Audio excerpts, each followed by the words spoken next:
Okay, good afternoon, everybody. We're now live. Just like to go through a couple of procedural things. The meeting will be audio broadcasted and recorded. When members are invited to speak by the chairman, please could you unmute your microphones and switch on your video, and then when you've finished speaking, turn them off, please. If you'd like to speak during the meeting, please write "speak" in the chat function. So I'd just like to do a roll call, please, of the members. So Amy Stancer.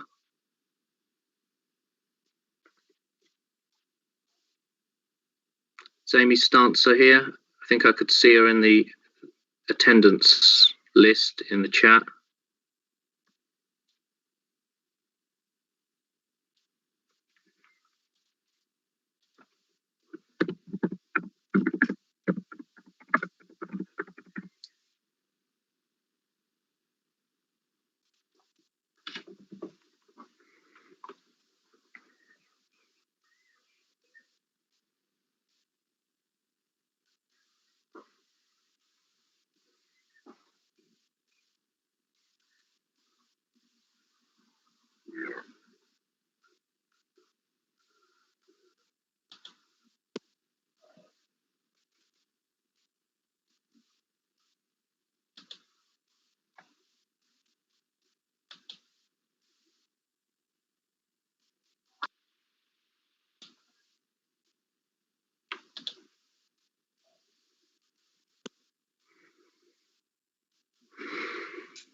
Hello, could everybody hear me?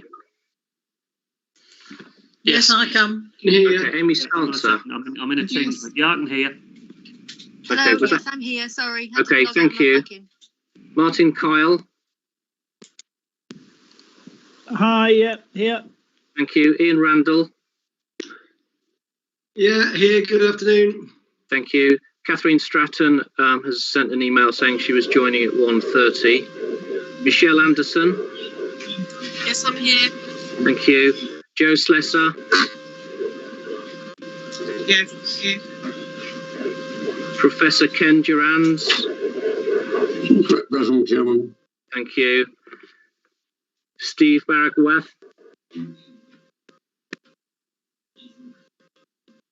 Stephen Baragwanath.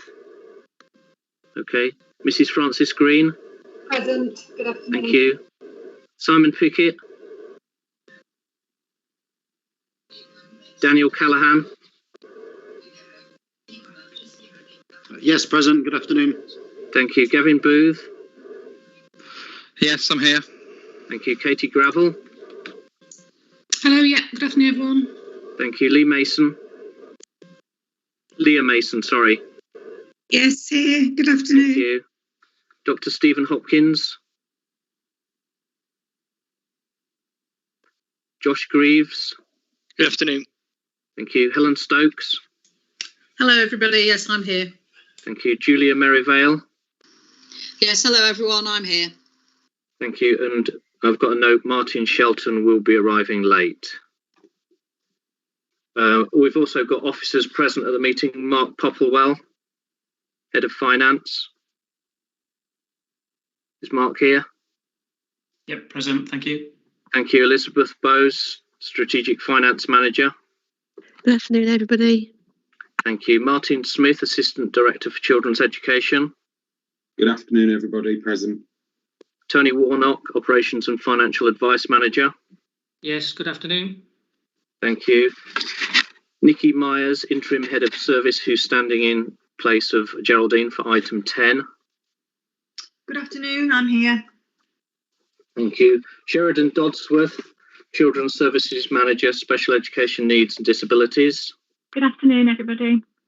Thank you. We have apologies from Geraldine O'Neill. Mary Meredith, Head of Inclusion.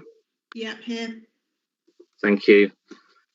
So, good news is we're for it, so we'll just move on to the election of the chairman. Could I invite nominations for the election of the chairman for this session? Are there any nominations? Hello, Chair. I'd like to nominate Gavin Booth, please. And could you just say your name for the record? For the It's tape, Joshua. please. Joshua Greaves. Joshua Greaves. Okay. So we've got a proposer. Is there a seconder? I'll Gavin. I'll have Simon Morley. I'm happy to second Gavin Booth. Okay. Thank you. Are there any nominations for chairman? No. So in the absence of any other nominations, Gavin is appointed chairman. Over to you, Gavin. Right, thank you very much, everybody. I'd love to say that was a great vote of confidence, but I don't know, there's one person, everyone else is stepping backwards, and I forget to not step backwards at the same time as everyone else. So thanks ever so much for that. We'll move on then to item number 2, which is the election of a vice chair. I'd like to nominate Josh Greaves, please, as the vice chair. Do I have a seconder? I'm happy to second Katie Gravel. Thank you, Katie. Is there anybody else, any further nominations?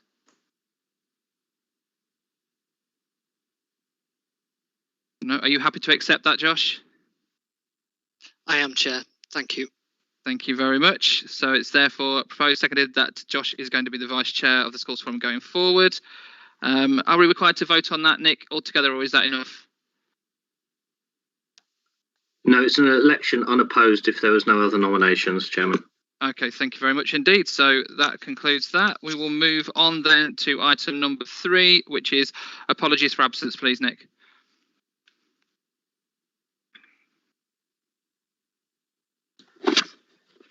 Thank you, Chairman. We've got just a couple of apologies from Paul Thompson, Sarah Wilson and Rachel Barrett. All right, thank you very much. Happy to accept those.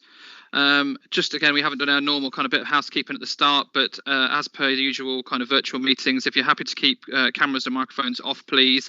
If you do want to kind of raise an issue or speak, just pop it in the chat. We will keep an eye on it. I know Josh is keeping an eye on the chat as well, but I'll do the same. And I know we'll try and keep the connection as best we can. If you do lose connection, obviously try to step out of the meeting and then rejoin. If we're kind of made aware of any issues during the course of it, then we'll kind of pause for a bit of a hiatus and try and restart the meeting if as soon as possibly we can. But fingers crossed, it all continues to work well. So moving on then to item number 4. Declarations of members' interests. Any members that have got interest they wish to declare, can you please type speak in the chat for me?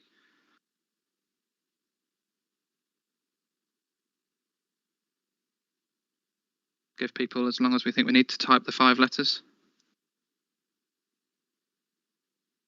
No, okay, right, moving on then. So we're on to item 5, which is the minutes of the forum meeting held on the 22nd of April. We need to look at accepting the minutes of the forum. I'd like to propose these minutes as a correct record. Do I have a seconder, please? That they are an accurate record of the last meeting. I can second that, Julie Barryvale. Thank you very much. It's therefore proposed and seconded that the minutes be approved. Are there any members abstaining from the vote? Can you indicate that in the chat if you're not happy with those? No. Anybody wanting to go against those as being an accurate record? Again, type it in for me. Okay, it appears that they are gratefully received as an accurate record. So we'll then move on to item number 6, which is Chairman's announcements. Following recent elections, I'm delighted to welcome back Professor Ken Durans. So welcome back for another stint at Schools Forum. Thank you, Ken, for stepping up again as a secondary academy governor, and also welcome Jo Slessor to her first Schools Forum meeting as a secondary academy governor representative. I don't know if you want to pop your camera on, Jo, and just give everybody a wave so we know who you are. Hi, everyone. Right, nice to meet you, Jo, and thanks ever so much for stepping up and being part of the forum. And just to let you know that there are currently 4 vacancies on the Schools Forum. An election will go out in due course to try and recruit to these vacancies. So again, as much as we can possibly do to try and fill those vacancies, it's much better for us to have a full board going forwards. Right, on to the real business then. So item number 7, Lincolnshire Schools Forum Constitution and Membership Update. So this item came as a to follow report, which I'm hoping that you have all received. So we're going to head over to Mark Popwell, who is going to just present this report to us. Mark, Head of Finance. We're asked to kind of note the contents of this as well, please. Thanks, Gavin. Good afternoon, everyone. Yes, so in terms of the summary of this paper, it's for the forum to consider and comment on the revised Lincolnshire Schools Forum Constitution and Membership document, which is outlined in Appendix B. So, by way of background, Lincolnshire Schools Forum is governed by the Education Act 2002, and it's required to operate under various sets of regulations, including Schools Forum Regulation 2012, and also the Schools and Early Years Finance Regulation, which has only just been updated this year. So legislative requirements for the forum are explained in the guidance issued by the Education Skills Funding Agency through the Schools Forum operational guidance, which is actually part of the appendices. And also the revised version, which was issued in March 2021. This is a document that is shared with new members, so hopefully you'll have had sight of this, but what was contained within the papers is the latest version. So the forum governance and the operational remit are described in the Constitution and the terms of reference, which are in the Appendix B. And it's designed to reflect the contents of the legislation and the guidance applicable to ensure that the forum conducts its activities on the basis that it's compliant with the legislative requirements. So as a result of the introduction introduced by Section 35, it was appropriate to actually take a review of the current terms of reference and the revised draft of the operational guidance and provide an update to the Schools Forum for comment, and those comments and the proposal will then be taken forward to the Executive Councillor for Children's Services for approval. And then that will then be in place from October. So the revised terms of reference comprises 7 sections, and what I'll do is I'll draw out those key points within the terms of reference, including Appendix 1. So the first section of the Constitution, by the amendments of the Regulation 35 permits meetings of the forum to continue to take place on a virtual basis as we are now. So that's been, there was a temporary amendment to the regulations during the pandemic, and now that has actually been updated to actually allow forum to operate in this forum going forward. So then on your pack of page 11, if I just talk you through, say, those, talk through the Constitution, the introduction, what I will do is I'll draw out those key points within the various other sections. So in terms of the Appendix B, purpose and role of the forum, I think the forum shall provide a formal channel of communication between the local authority, i.e. Lincolnshire County Council, and Lincolnshire Schools, and will serve as a mechanism for consultation on such matters of schools funding, being that it's a finance meeting. The functions of the forum itself are to take decisions and also act as a consultative forum, and those decisions and those activities have been consulted on, they're part of Appendix 1, which I'll draw the key things out from. The composition, the Schools Forum Regulations 2012 actually lay out those parameters within the which determine forum membership.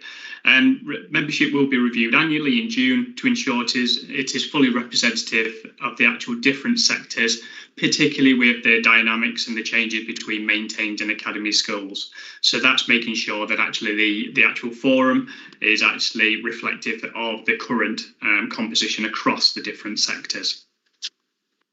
So then moving on to the next page, page 12. Also outlining a key point is that non-school members may only constitute 1/3 of the Schools Forum total membership as well.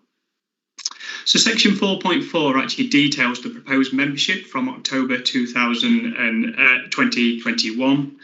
And this is based on the latest data that we have in terms of the mix between maintained and academies, but looking at the October 2020 census. You'll see there the table of the splits of the 24 memberships of school members split across the relevant school sectors, with the largest proportion of members within the mainstream sector. And within the footnotes, each of them explains the part of the regulation to ensure that we are compliant. And as an example, you'll notice there the secondary maintained schools, very low pupil numbers, only represented 2% of the actual number on roll. However, in line with the regulations, where there is an existing secondary maintained school, there needs to be at least one member, and hence why that's been applied. So that's the process that we go through with Democratic Services in determining this composition, and it is predominantly based on number on roll within the sectors. There's 4 non-school members consisting of the 14 to 19-year-old, early years, trade unions, and the faith group. The nominations and the election process for maintained schools is administered by the local authority in accordance with the regulations, and the local authority will assist with the administration of the academy representative, which are considered to be proprietors. So then moving on to, I'll jump a couple of pages and move on to, in fact, I'll move on to page 13, sorry. So based on the discussions at the forum, it has been suggested that the primary and secondary representation should be evenly split between head teachers and governors. Academy proprietors, although not mandatory, the forum recommends a balanced representative of head teachers and governors also to be consistent with the maintained sector. And the election process for academy members will need to be by way of a transparent voting process, and the LA will ensure that is administered in that way in terms of gaining membership. Then moving on to page 15 on the conduct of the meetings. So the quorum for the meeting is 40%, excluding vacancies, and each member of the forum may appoint one named substitute and also provide notification to the administrator of the forum where such substitutes are to be applied. And voting arrangements outline what members can and can't vote for. So as an example, only primary maintained can vote on the primary D delegation because it's relating to their activities. The chairman will regulate and control proceedings for the meeting. Speeches must be directed to the questions under discussion. And the meetings shall be a minimum of 4 meetings a year. In terms of moving on then to the actual Appendix 1, which is the Schools Forum powers, and I think it's really important to outline a number of those. So it is generally, the forum is generally a consultative role. However, there are situations when the forum does have decision-making powers.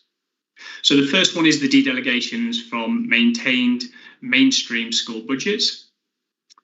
There is also, which is obviously based on the actual sector applicable for that.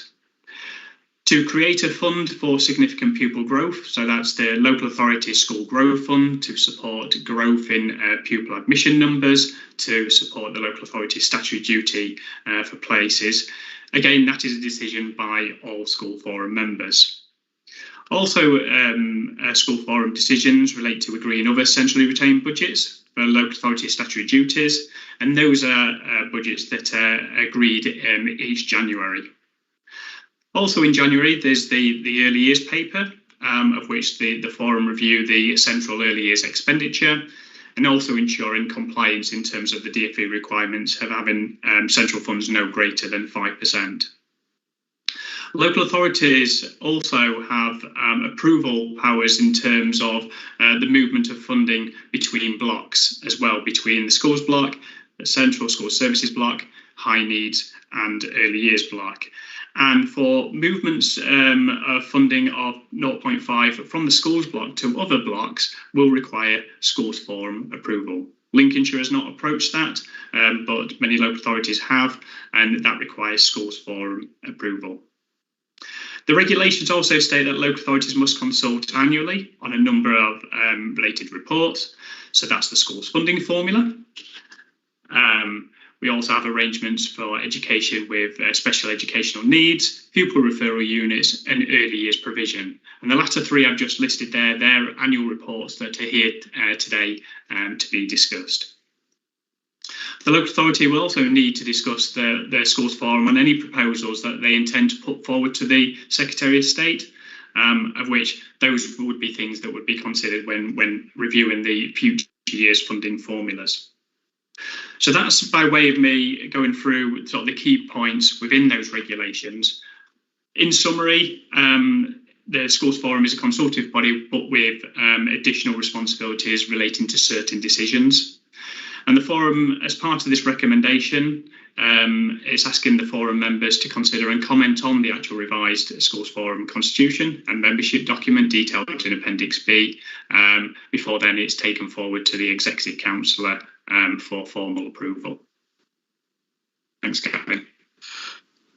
Great, thank you, Mark. Am I right in thinking, Mark, as well, that within this new constitution, we've got the ability to look at the continuation of potential online meetings into the next academic year, if so desired? So we will come back to that point, if around our balance of, do we return to physical meetings in the next academic year, or do we end up with a mix of some online meetings, some physical meetings, or would members prefer to do that? And I think we'll have a think about how we can present those options to forum members to kind of get a preference, and then maybe in future there might be the option to have a mixed kind of, some members attending physically, some virtually, but we'll wait and see how the setup of that goes at LCC to see if they can facilitate that. But are there any other questions for Mark on this paper around the constitution and membership?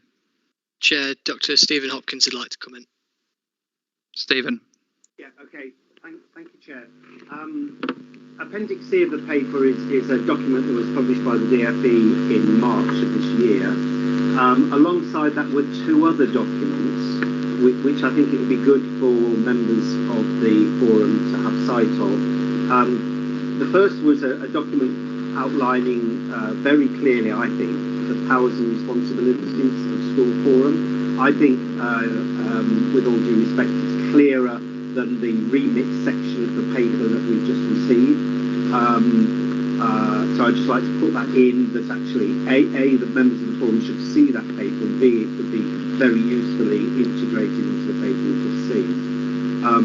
The second document the DFE published was a self-assessment checklist.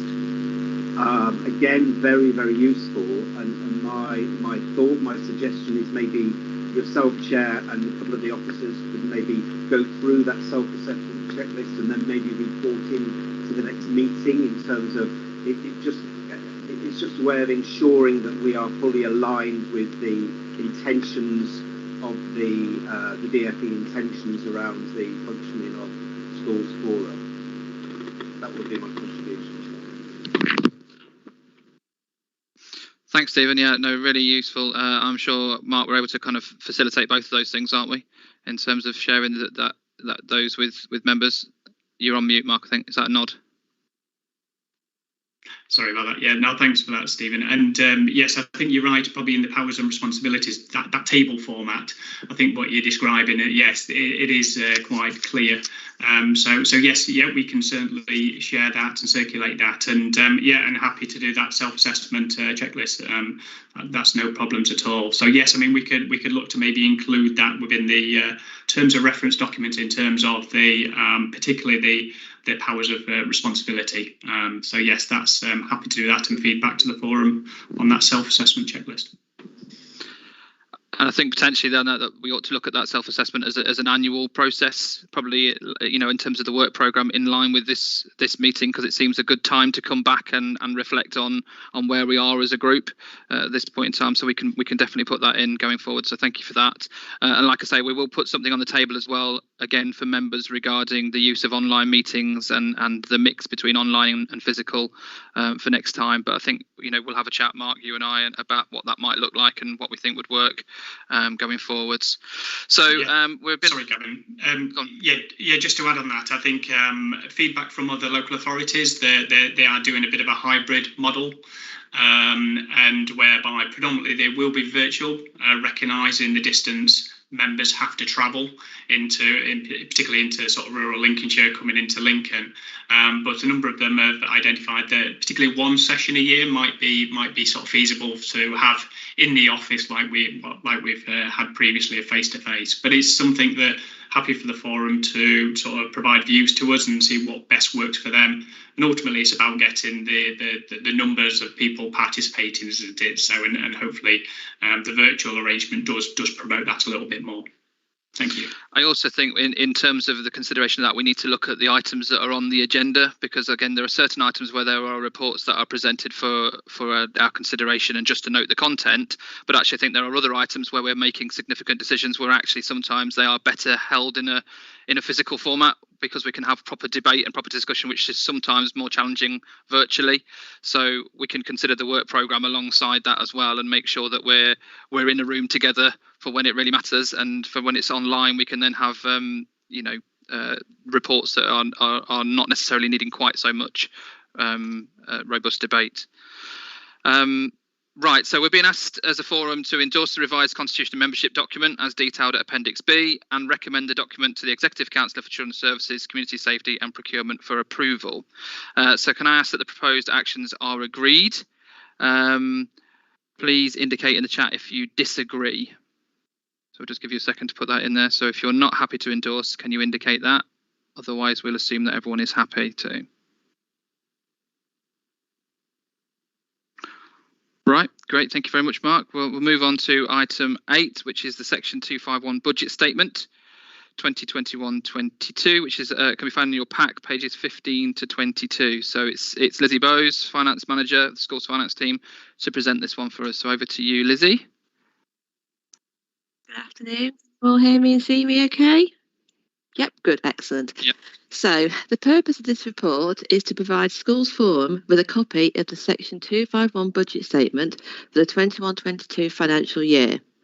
Each year, the local authority are required to submit an education and school care budget statement, commonly referred to as a Section 251 budget statement. The return demonstrates the local authority's intentions in terms of spend for the year on school budgets, dedelegated items, high needs budgets, early years and central budgets. To ensure compliance with the statutory regulations, a copy of the return is available on the link at the bottom of page 15 of the report. As members will be aware from the school's funding arrangements paper presented in the January forum meeting, the DSG continues to consist of 4 blocks, which are calculated by a separate national funding formula: the schools block, high needs block, early years block and central school services block. The DSG was considered when the local authority completed its annual budget setting exercise. As Mark has already alluded to in his paper, there continue to be restrictions in terms of the movement from the schools block to other blocks, but there are no such restrictions in terms of movement between the other blocks of the DSG. The only block transfer the local authority has made for 21-22 relates to 0.124 million movement from the Central School Services block to the schools block. The reasons that enable the local authority to action this transfer are detailed in the middle of page 16 of the report. You'll be aware that the pandemic has increased the number of children eligible for a free school meal, as the funding the local authority receives to fund school budgets is based on prior year pupil characteristics. The local authority did not receive any funding to finance this increase, and therefore the transfer from the Central School Services block was required to enable the local authority to replicate the national funding formula subject to the minimum funding guarantee of plus 0.5% per pupil. The total DSG for 21-22 is 664.9 million. Attached to this report is a copy of the local authority table for 21-22. It provides an overall picture of the funding being allocated directly to schools and high needs delegations, the amounts being spent on education centrally and children's social care. And I'll now go through some of the key areas of the table. So the table is in the standardised format and is split into 2 key areas. The DSG, which includes those services that are discussed at Schools Forum, which represents lines 1.0.1 to 1.10.2, and areas of children's services where decisions are made by the Council, which are lines 2.0.1 and below. So just going through some of these key areas, line 1.0.1, individual school budgets, details the budgets for the maintained primary and secondary sector and early year provision. This includes the schools block of the DSG, which is 496.5 million. 99.8% of that is devolved to the schools, and the remainder relates to the growth budget, which is detailed in line 1.4.10. Line 1.0.2, high needs place funding, details the place funding within the high needs sector. Lines 1.21 and 1.22, top-up funding, relates to the educational healthcare plans for mainstream schools, academies, free schools and colleges. Line 1.24 relates to our targeted funding. And line 1.23, top up and other funding non-maintained and independent providers, relates to where Lincolnshire is unable to meet the high needs provision and therefore alternative provision is required. And this includes out of country, but the budget is 11.4 million. Line 1.25, SEN support service, include provision for sensory education and early years consultants. And line 1.26 is hospital schools funding. Line 1.28, support for inclusion relates to Lincolnshire strategy to try and provide support for preventative measures. So these are services that are not statutory, but they are fundamental to Lincolnshire support in our schools, and they include services such as outreach, BOSS, emotional wellbeing, healthy minds, and team around the child. Line 1.3.1, central expenditure on early years entitlement, relates to the early years centrally held budgets within the early years block. Line 1.4.1, contribution to combined budgets, is our broadband provision. Lines 1.2.10 and 1.4.6 relate to the costs for our PFI schools. Section 1.9 and 1.10 detail the DSG and recoupment. So the local authority retains funding for maintained schools, which is then delegated to those schools. However, the budget for academies and special schools place funding is recouped from the local authority by the ESFA and is paid directly to the academies via their GAG using LCC's agreed formula. The early years block is allocated to the sector based on participation levels, and it is anticipated that 96.34% of this block of funding will be allocated to the early years sector by the end of the financial year, with the remainder funding a number of statutory duties. Within the high needs block, 74.19% is earmarked to devolve out to Lincolnshire schools, colleges and early years for pupils requiring additional support, with the remainder of funding for supporting school support services. Looking at the DSG in its entirety, then 97.1% of it is directly funded to schools and academies. The remaining 2.9% is to support statutory services and other functions as detailed above. In terms of the second half of the report, in terms of children's services and the council, then there are two areas of financial risk that are high risk and demand-led areas, and these are home to school transport, which is rows 2.1.4 to 2.1.8, which totals 34.6 million, and children in care services, which is rows 3.1.1 to 3.1.10, which totals 33.1 million. Returning to the main body of the report, from previous reports we've mentioned that there are a number of budgets that are demand-led and difficult to estimate and control, particularly within the high needs block. We've discussed previously the growing trend nationally and in Lincolnshire of more young people requiring specialist support, which is having a material financial impact on the high needs block and continues to be a significant financial risk. In 21-22, Lincolnshire received 2.089 million of protection funding following the implementation of the high needs national funding formula to provide stability against the prior year's funding levels. In terms of conclusions, officers will continue to review the government's publications that implicate 21-22 funding, including commitments to the TOV's schools and early years finance regulations to ensure full compliance. And financial monitoring of the budget will be carried out throughout the year in accordance with the Council's budget monitoring framework. The risks and impact analysis detailed on page 17. There are two areas that continue to be of concern, and that relates to the Central School Services historical element of funding, that is reducing by 20% per annum, and the high needs block. As I've already said, there continues to be significant growth in demand, which is having a material financial impact on those centrally held budgets within the high needs block of the DSG. However, transformational work has commenced, which is intended to secure further improved outcomes for young people with SEND, whilst also securing an offer for Lincolnshire that is financially sustainable. And the forum is asked to note the content of the report. Right, thank you very much, Lizzie. Can I invite any questions, please? If you'd like to ask any questions, please type speak in the chat for me.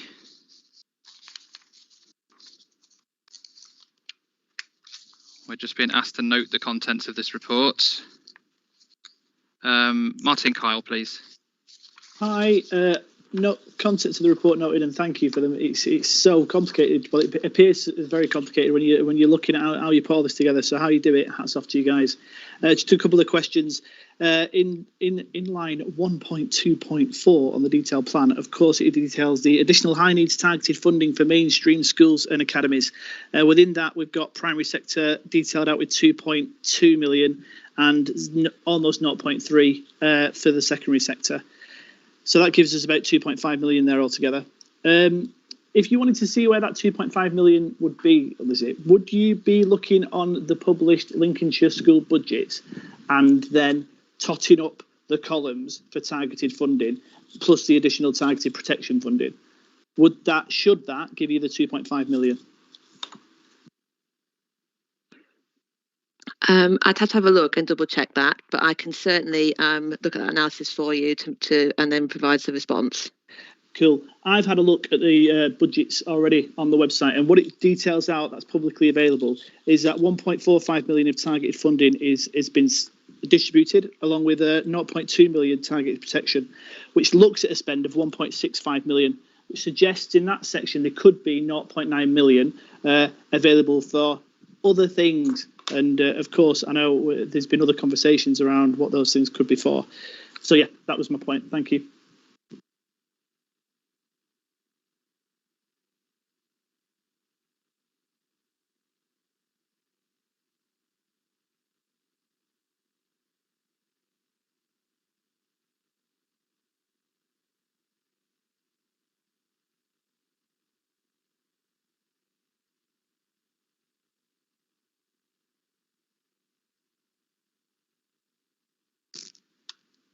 Sorry, I was struggling to unmute then. I don't know what happened there. Mark Popwell, did you want to say something on that? Thanks, Gavin. Yeah, just to answer Martin's point. So what we've got there is the published budgets, which went out in February, but also what's built in there is growth. So like in all of these budgets, trajectories are really important. So whether that's within your top-ups or within your special schools arrangements, or indeed targeted. So there are assumptions made that particularly as targeted funding and any other funding is demand-led and it should follow the child. So actually within those that budget does include assumptions on growth for those receiving more additional monies relating to targeted funding when they've hit the thresholds or where they've actually hit the threshold and actually they've taken in more as well. So it builds in assumptions. So that's where the difference lie between what's published and what's been built in. And clearly we've looked at some analysis there where actually there's quite a number of them would trigger targeted monies if they received one additional child. So that's been built in prudently.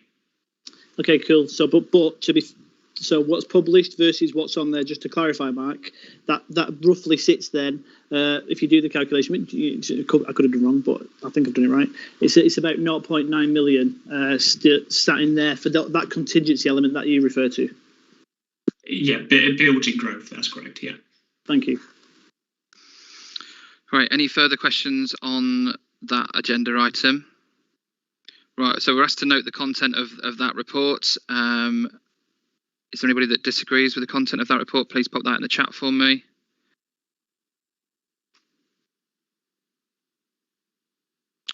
All right, so Amy's just come back on the chat there. Please could you direct me to where I might find the breakdown for 1.2.5 SEN support services in early years?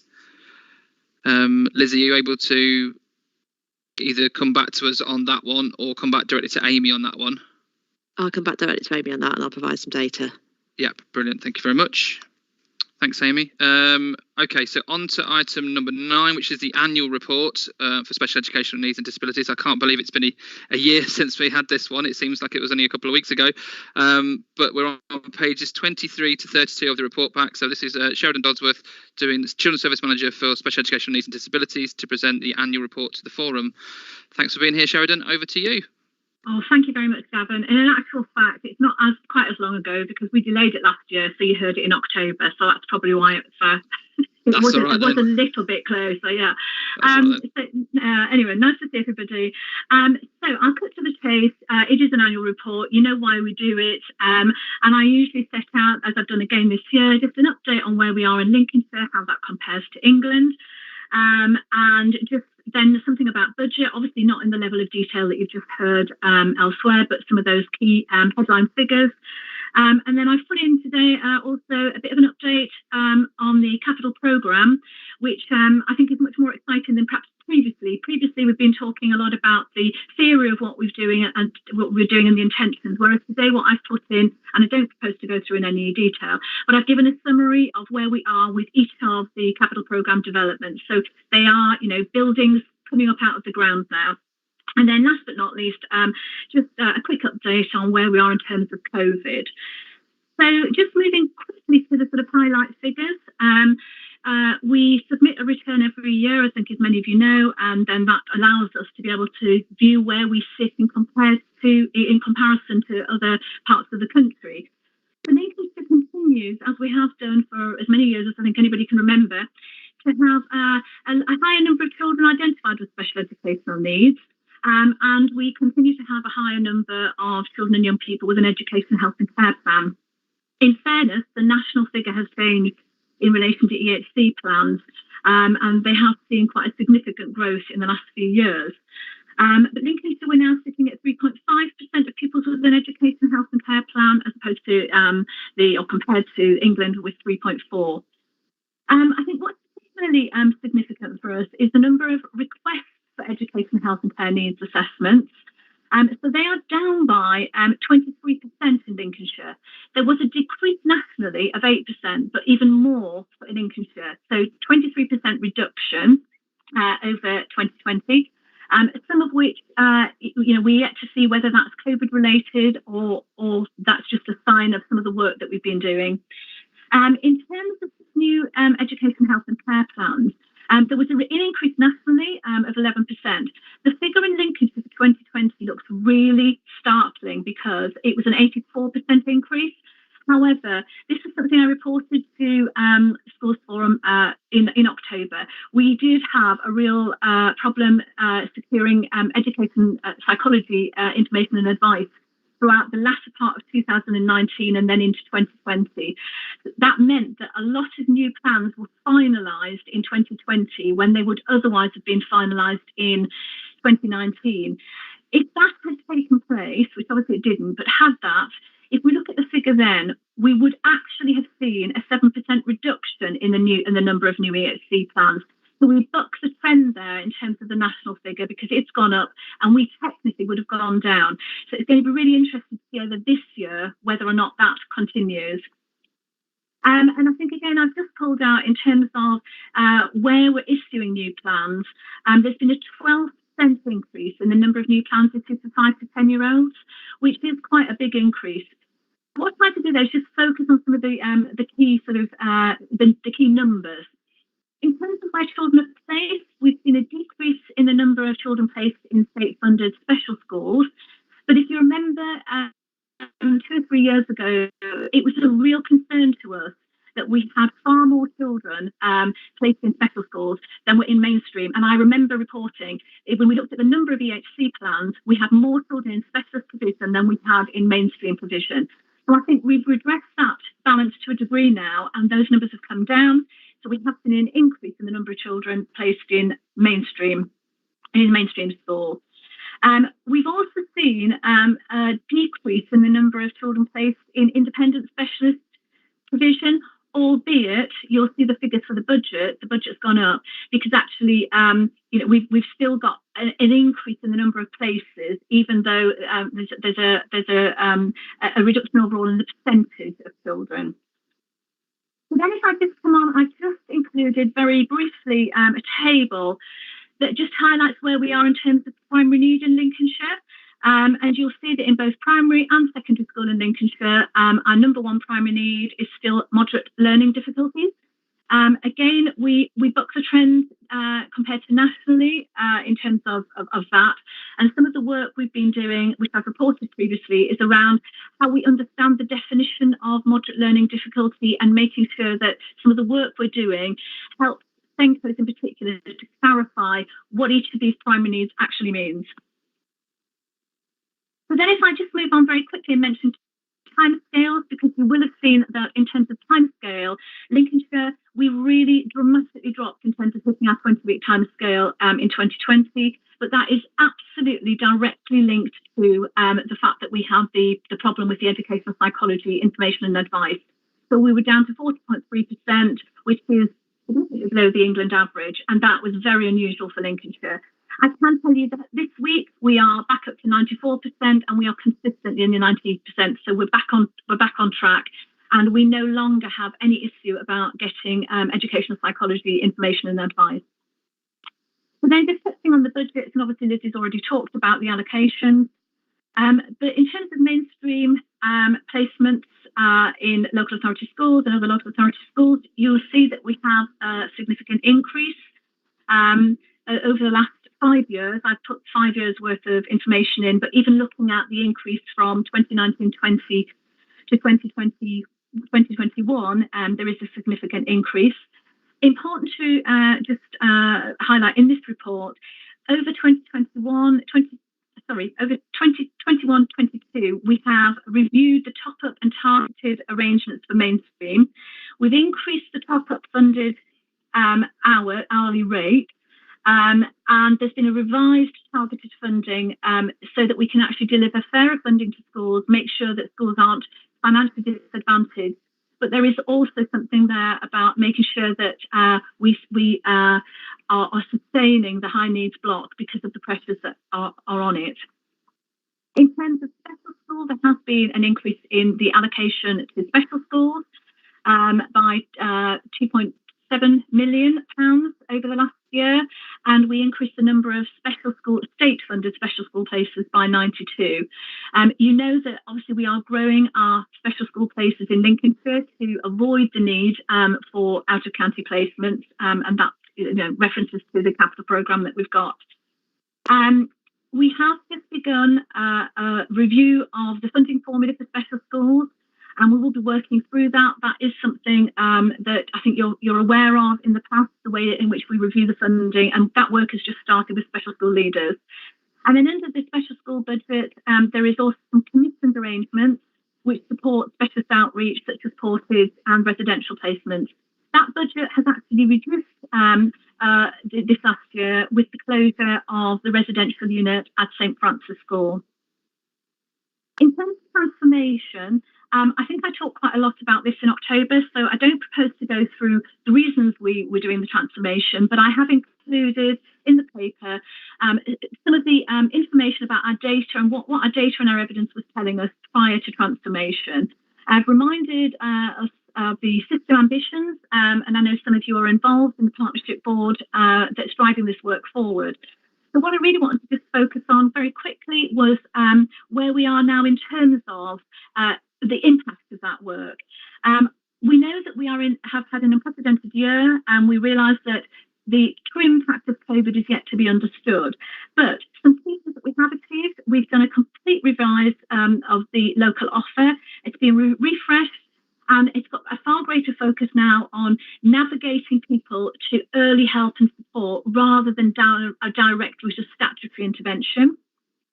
We have seen a monthly average reduction in the number of EHC needs assessment requests. There is a caveat there because in the last 4 weeks, we have seen those numbers going back up, which is why we need to just be cautious about whether COVID has played a part here or whether actually we are starting to see a reduction in the number of requests.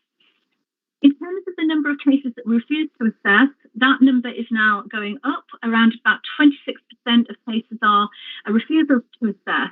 And we do believe that that is now because the panel that we've introduced and the advice line is actually signposting SENCO to different things that they can try, resources, interventions. So we really do hope that that's as a result, that change is as a result of some of that work that we've been doing.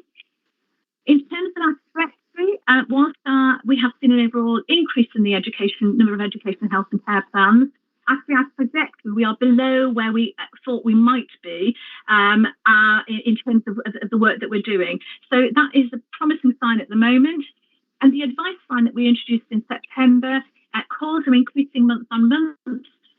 Primary schools are still the biggest user of that, but secondary schools, are coming along. 75% of the requests the calls that are made are dealt with by the call handler.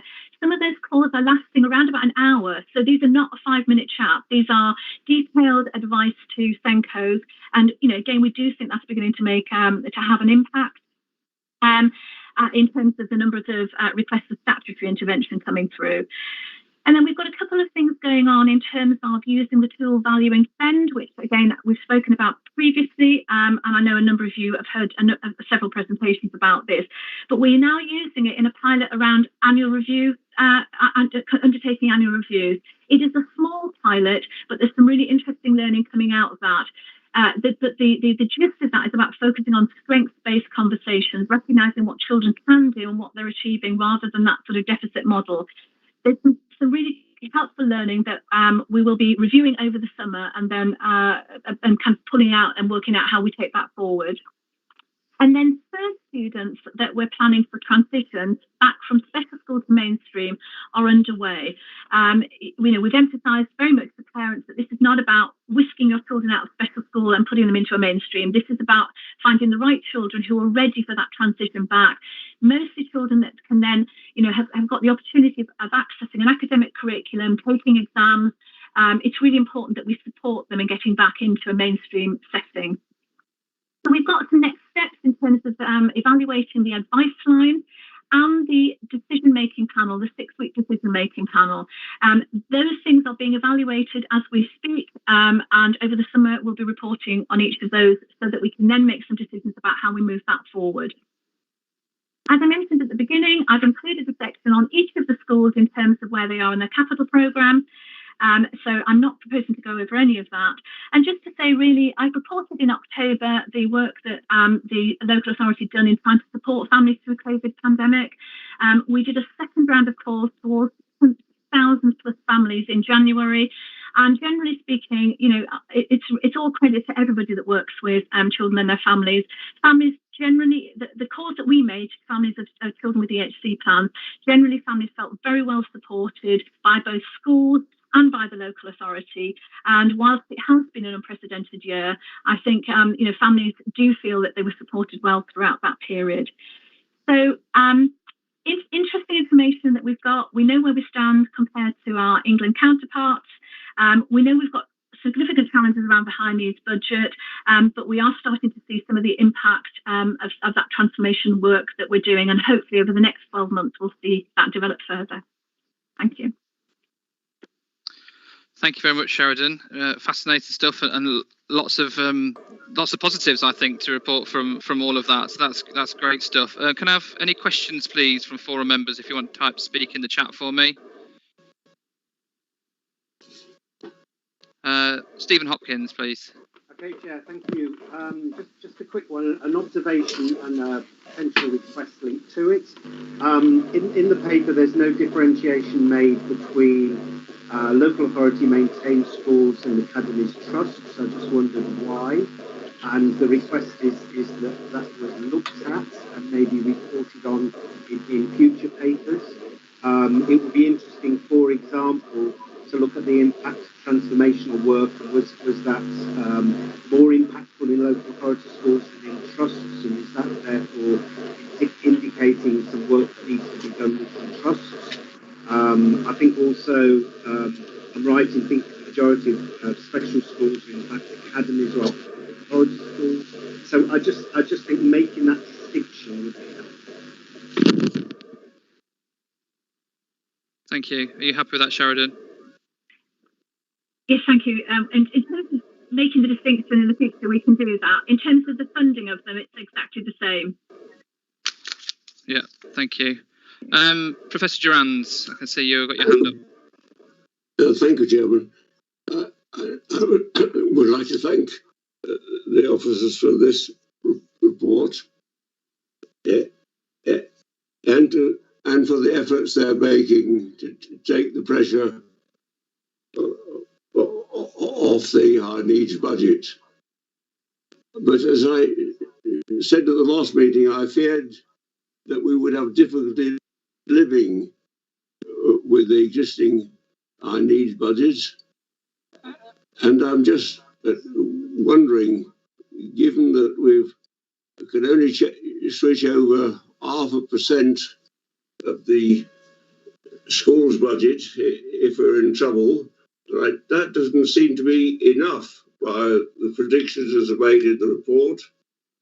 And whether or not you might like to have a working group to look at the problem and inform the forum and perhaps help the officers in some way. And if it's felt necessary, we ought to make approaches and use our powers of asking someone to come along from the ESFA and give us some advice, because it does look as though we're going to well exceed eventually the high needs budget. Thank you. Thanks, Ken. I don't know whether you want to come back on that, Sheridan or Mark, maybe around, realistically, how long can we continue with the high needs block as is without having to need to look at transfers from the schools block? Yes, but the budget transfers is only half. Is not. If my arithmetic is correct, Chairman, it's not really very much compared with what the high needs budget needs. The 0.5%. But my arithmetic may have gone wrong as it gets worse as I get older. No, I think you're right in terms of what that 0.5 being the permitted amount. I don't think I don't know what you want to say, Mark, regards to how long those pressures can be absorbed.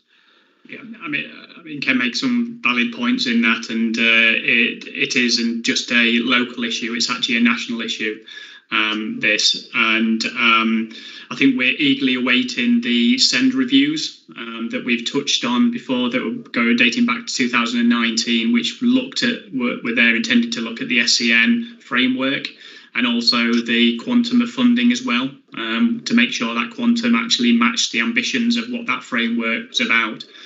But what we've seen from locally, clearly we are doing everything we can, and the transformational work, the capital investment in our special schools, the preventative outreach arrangements that we have in place, is we're trying our very best to keep within the funding that we have. And this year we have set a balanced budget through stretching assumptions based on that transformational work taking effect.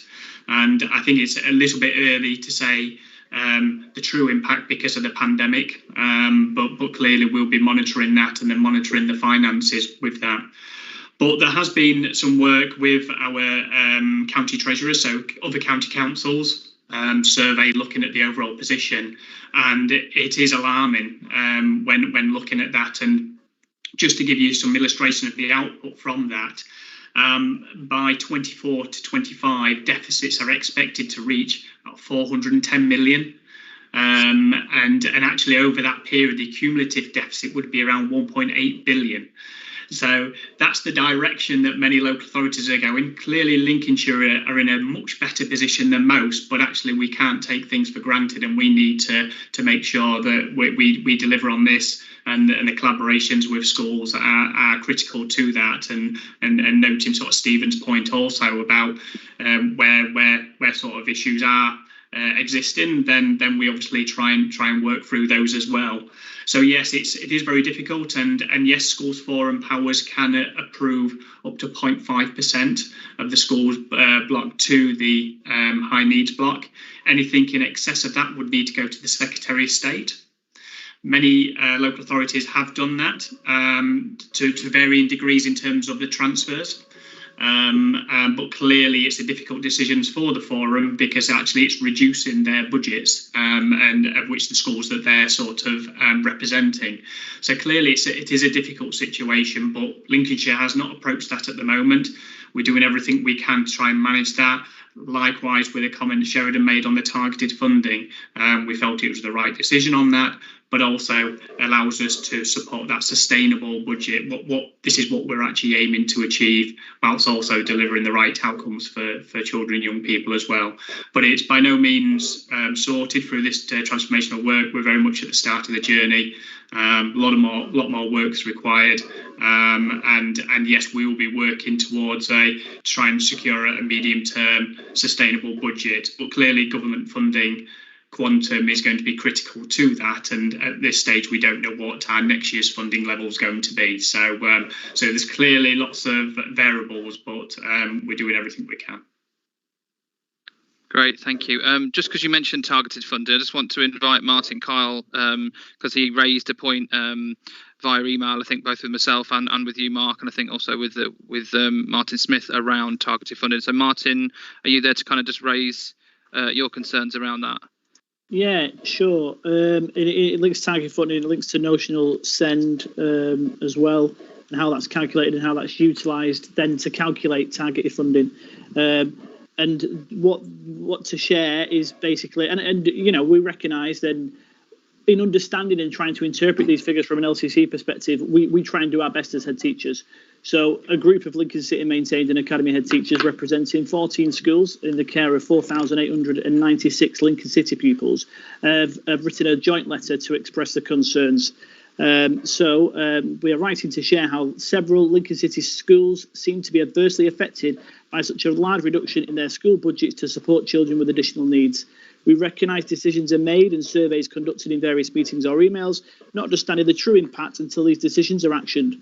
The purpose of this letter is to share an impact of a decision and one we're hoping can be addressed positively. What's then detailed in the letter is schools within Lincoln City that have been seen a loss in their targeted funding. There seems to be quite a number. That's been slightly adjusted because I know there's some protection, but we're still looking at, I think it's 0.3 million, so about 300,000 short. Please know that we understand the pressures on budgets across all sectors. We are writing to request that in this first year of adjustment, there is an accommodation made to rectify such large cuts to this vital area for pupils attending Lincoln City schools. We request that no school in the city of Lincoln should lose more than the average school in Lincolnshire. When you look at the average loss, it's minus £6,386 when a year-on-year comparison is made. And I've just, in brackets says, of course, adjusting for any change in the number of EHCs accordingly. Notional and targeted funding reflects the high needs we serve in an academically poor performing district. Any removal of funds from this area budget will have a significant impact on the ambition for Lincoln City, which we all share to do better. Being able to support our Lincoln City schools would cost the council circa of 0.3 million, which is why it was nice to see that there's 0.9 million sat in targeted funding currently. To put this in context, it was really... You know, sorry about that. No worries.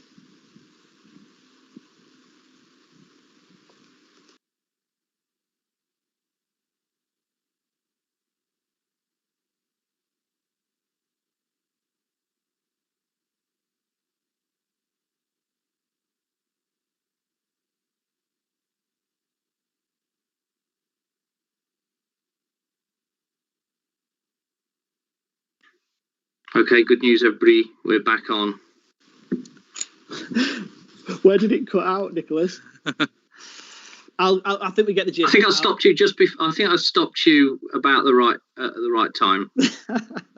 Okay, so the new system suggests 30% of the notional funding a school receives based on demographic factors should now be the amount a school has to surpass to receive any targeted funding. This therefore creates a high bar for schools serving in deprived areas to receive any targeted funding at all. In the new system, a pupil with an EHC could have to decide between two schools. Let's assume they have the same number of pupils but are serving different demographics, both currently serving the same number of pupils with an EHC. One school serving a more affluent area and one school serving a more deprived area. Both schools would be working hard to meet their pupils' needs and their school budget stretched, as they should be, to meet the needs of the families and pupils they serve. Should the pupil choose the school in the more affluent area, the school may well have received a low targeted funding threshold and therefore be entitled to 6,000 targeted funding. Should the pupil, however, choose the school in the more deprived area, where there is a high bar to access targeted funding due to the 2021-2022 system of calculation, the school could very well receive £0. This group don't feel that's fair or consistent, and references that again in 102 of the High Needs Funding Operational Guide 2021-2022, where it says such support can play an important role in enabling mainstream schools and colleges to meet a wider range of special educational needs, and supports a presumption in law that children and young people should be educated in mainstream position, and references how it needs to be a fair and consistent system. The letter goes on to say, a notional funding is not an indicator of the number of EHCs a school may serve. However, this is where you can maybe help educate us. Maybe it is. Notional funding is not an indicator of the number of EHCs a school may serve. It's not an area of focus when a family or school apply for an EHC for a pupil. This needs a pupil may have to achieve an EHC can be profound. Therefore, it should not be assumed that 30% of the notional funding is an indicator of the number of EHC pupils that a school may serve. Targeted funding should be provided on a fair and consistent basis, regardless of the deprivation factors a school faces, particularly when a school facing more challenges in a deprived area is currently in need of a strong ambition for improvement. In a climate of EHCs being notably trickier to achieve, and all the Lincoln City schools having to cater for many more additional needs before they would even begin to attract targeted funding, there appears we're open to be educated, to it being in balance here. We know your team have a strong ambition for Lincoln. We all share that, but the action of removing funding from this area of high need from Lincoln City schools at this present moment in time does not match this. Let's demonstrate that shared ambition by finding a way, as we've shown in other projects, to support schools not to face such a drop in this vital area of funding that is primarily used to support the outcomes for children with additional needs. We represent 14 schools in the care of 4,896 Lincoln City pupils. We, the undersigned, request that our concerns are heard. Number one, no school in the City of Lincoln should lose more than the average school across Lincolnshire. That should be fair. Number two, future consideration is given to the assumption that deprived areas by default serve a high number of EHC pupils, and this is in no way reflecting the application process or success rate of an EHC. And number three, future surveys or votes on new funding systems clearly show the resultant impact to all schools in Lincolnshire at the point of voting. So we're clear in depicting your school is here, this is how much you're voting for, plus or minus. We feel this would further support members in their considerations and understanding, in essence, of the impact decisions can make on a locality. And then four, that you give this group a voice, which you're doing now. So thank you. Do please share this letter with any other appropriate voices. We aim to champion our pupils and a fair and consistent approach. Yours sincerely, the group of 14 schools, head teachers in the care of 4,896 pupils. Thanks. Thanks, Martin. I think Nicholas just put in the chat who's the letter been sent. So I think the letter's been written on behalf of that group of Lincoln heads, and I think it's been sent to myself as the chair of the forum. I think it's been sent to Schools Finance, and I believe it's been sent to Martin as assistant director. I'm sure Mark will come in and Martin will come in and make comments. I think that my initial thing to that is just to be aware that it's not Lincoln solely that has been impacted by the changes in targeting. We've got a single form entry that's £32,000 down. And I think it reflects our previous conversation around the pressures and the need to adjust targeted funding. So I'm sure, Mark, do you want to come in there and kind of elaborate a bit on the methodology behind the change? Yeah, of course, Gavin. Yeah. So in terms of the letter, I think that there's been a response drafted on that anyway. So the Lincoln City school leaders will have a sort of a position more in detail than probably what I'm going to sort of describe now. But in terms of just drawing out the key things, and I think the report that Sheridan detailed, that table, which showed the overall increase in funding, in targeted funding, and over the period since we implemented it's increased by 373%. That just shows you the scale of that. We're talking millions, and is one of the contributors to the high needs block overspending in the last couple of years. And what that formula, the old targeted arrangement, which is a local arrangement, it is something that Lincolnshire has implemented, and we've said it before, we're proud that we've actually introduced this, and it's actually something that we allocate in addition to schools' budgets, and not all local authorities adopt such a thing approach. Nottinghamshire, for example, they don't have that. So we're very much supporting that inclusive ambition. But ultimately, it needs to be financially sustainable, and the rationale needs to be there for such an approach. We implemented it in 15-16, and notional SEN concept is a DFE requirement in the regulations. It's not something that Lincolnshire has developed locally. It is actually a DFE requirement. And in terms of how the notional SEN is determined, it is based on percentages based on each of those formula factors. So that's how the DFE have determined that, and they consider that the notional SEN should support low-level, high-instant SEN. So that's your school action plus, your former bands 1 to 5 during your statements and such like, but also contributing to the first £6,000 for an EHC as well. So that's how that is worked, and we did some benchmarking as part of this analysis work, and we are actually in the core group of many other local authorities as well, where I think 79% are within our range. So we are broadly there in terms of every other local authority, but noting that the national funding formula changes did not pick up notional SEN. So locally, we've had to continue with that. It's in the regulations, but unfortunately, central government, when they determined the national formula, didn't look at that.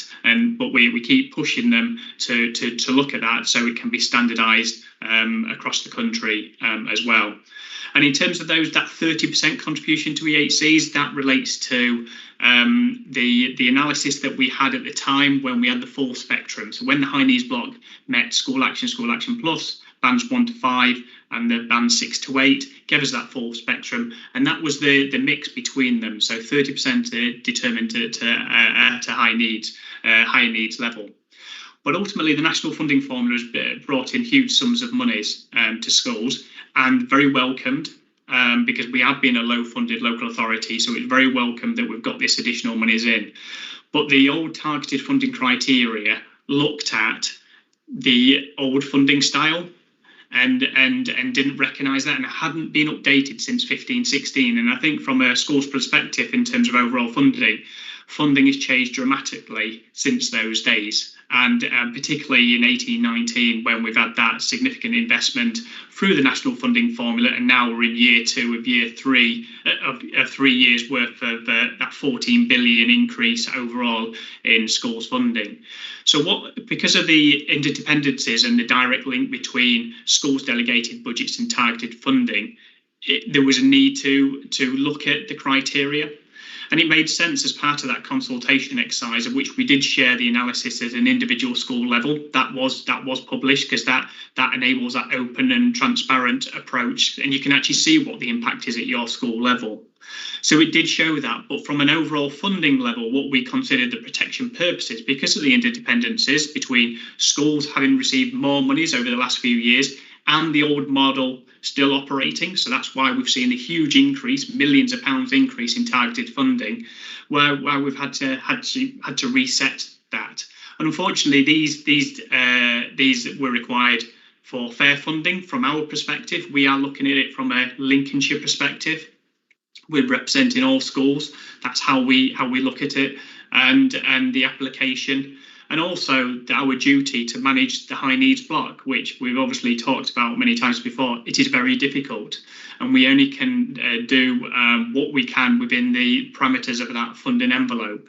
And so that's very much mindful. And hearing this, and obviously telling you the scary figures of the of overspends that we've seen across local authorities, Lincolnshire doesn't want to be in that position, nor do we want to be transferring funding from the schools block. And reducing your budgets in that, or indeed removing interventions that are very much welcome. So there's clearly very difficult decisions the local authority has to make, schools have to make, and also the schools forum going forward as well. So there's probably going to be even more difficult decisions, unfortunately. But we're trying to live within the funding arrangements, but also delivering fair funding. And yes, it does mean in situations funding losses.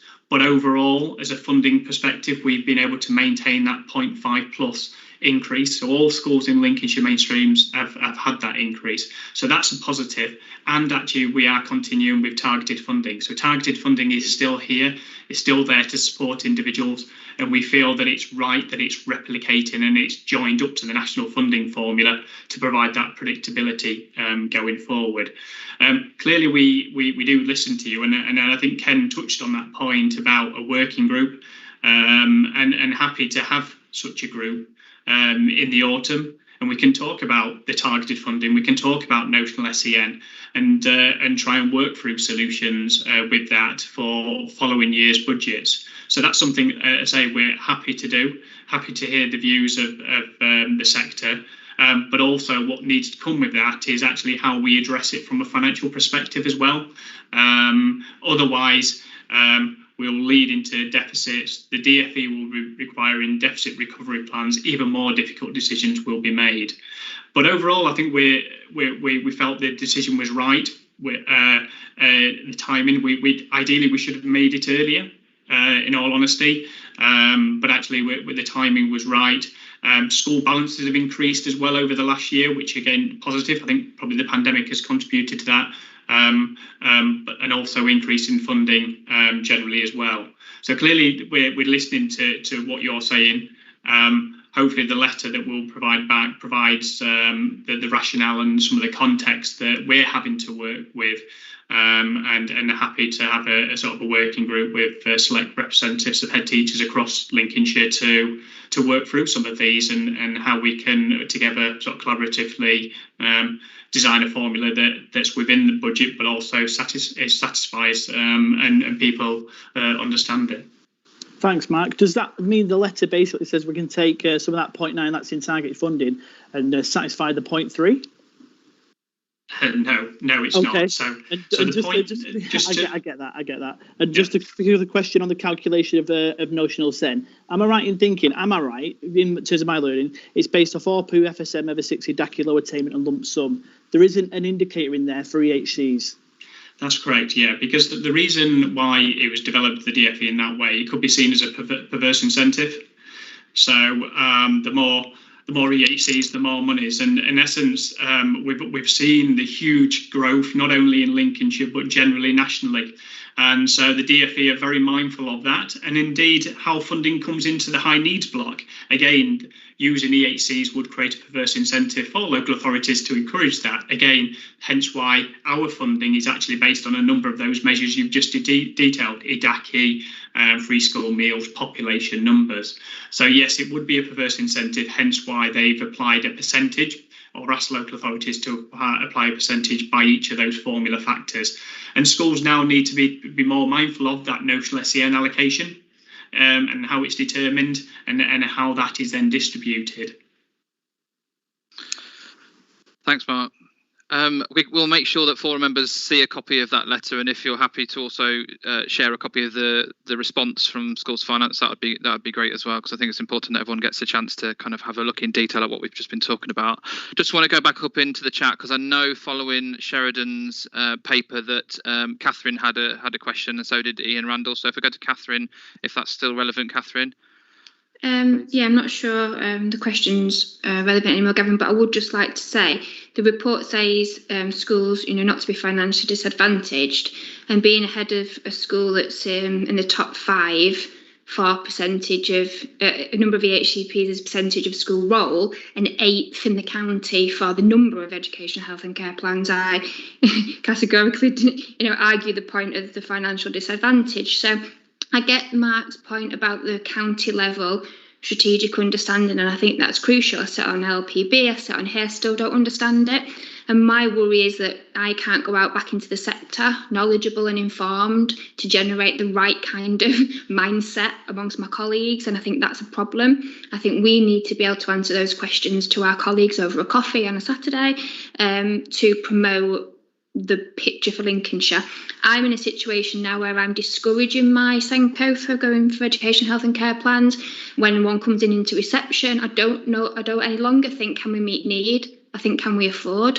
And that is so wrong on every level. And I'm concerned about the interplay between the finances, the SEND demands and the HR restrictions.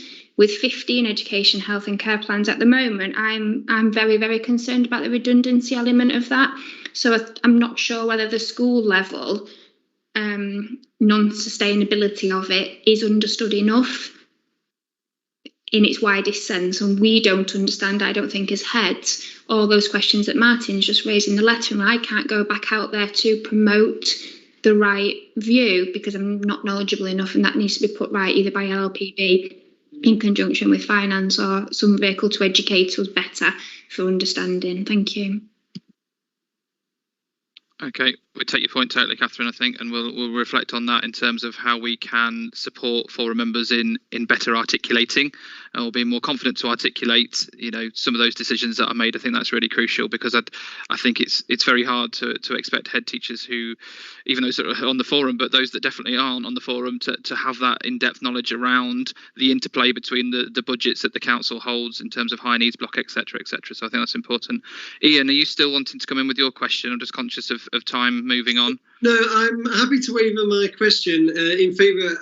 I would have really appreciated if the Martin's letter could have been shared beforehand, because I've worked in schools in a very deprived area, and I'm currently in quite an affluential school, and I don't feel like I'm feeling the same burden that they are.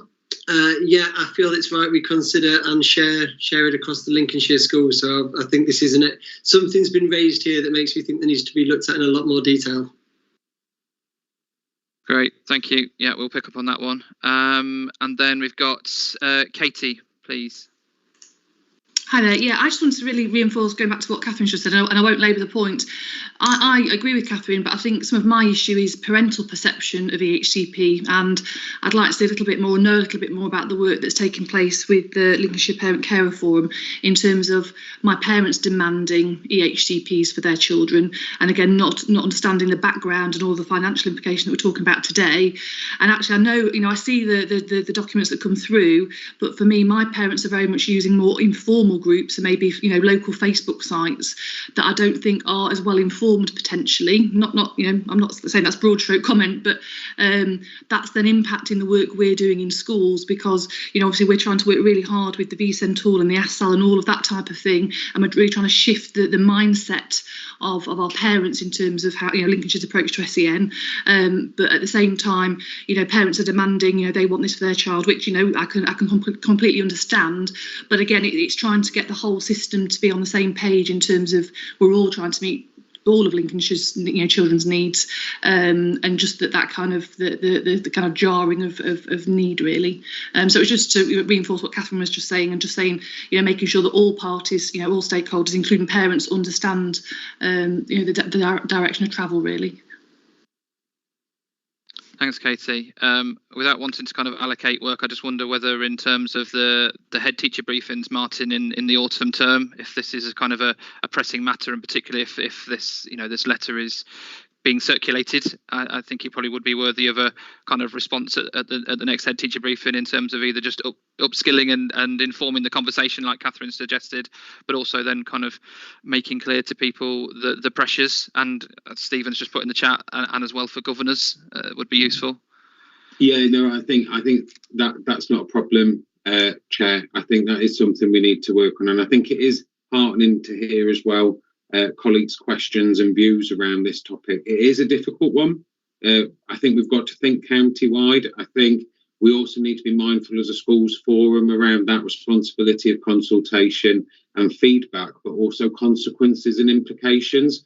Obviously, some points today have highlighted possible financial solutions, but I think when we propose some of these solutions, we also need to think about broader consequences and palatability and views of schools. So I completely get the views on targeted funding, but I'm not sure that the response in the system would be welcoming of alternatives. And so we have to work within the defines that we've got, and we will respond to the letter in due course, and we will set up that working group. I would also just say, I think internally, we are very mindful of trying to get information and awareness across partnerships, not just schools and settings, health, and that's all part of our transformation work of really getting the message out there, not just message, but understanding of consequences of decision making within a high needs block system, because ultimately if it falls over, it comes at a price somewhere along the line.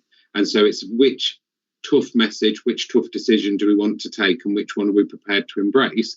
And the other thing I would just kind of come back to, and respecting Martin's point and contents of his letter, is the local authority is very much about making it a fair and equitable system. Doesn't mean it's palatable, but a fair and equitable system across the county, because I'm sure there are colleagues on this call who are not in Lincoln City who would equally feel that they have the similar challenges and viewpoints. So I just think we need to be mindful that this is about Lincolnshire, not just about specific areas. We're here for all of the children of the county.